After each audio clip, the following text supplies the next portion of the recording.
G'day guys, here we are in the beautiful island of Seram, which is in Indonesia.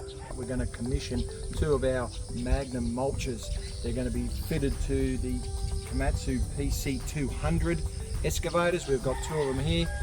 The Magnum Mulchers, they're going to be here prepping the land for a hemp plantation, which is a great thing for this region and this village, which will help bring lots of work to this region and hemp to the world. So where we're going, we've had to tram a kilometre and a half from where we fitted the mulches, and now we're heading down to where the work's being done. And this is generally the terrain we've had to hump through to get there. It's going to be an exciting day.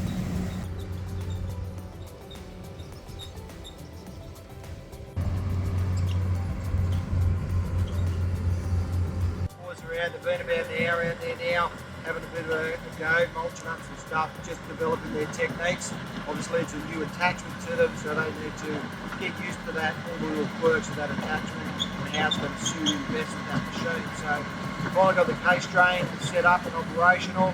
That was holding us up a little bit, but the BT Spice guys, mechanics, done a fantastic job getting us up and running. So we're having a good old punch out here, and we'll keep watching it go.